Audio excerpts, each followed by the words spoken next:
pang salupay para akong inaalon at nalulunod sa batikos ng mundo, sa kung ano lamang ang kaya ko.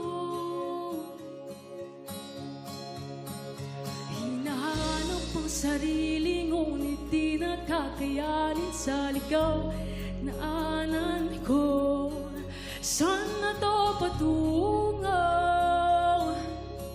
Saan ako patungo? Kung dahan-dahan nating simulan muli ang paghapang,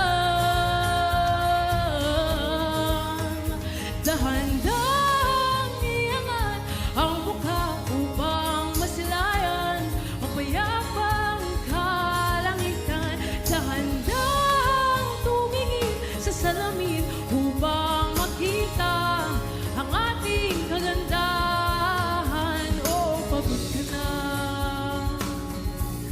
pero di ka nag-isa, kaya't lumaban ka at sabihin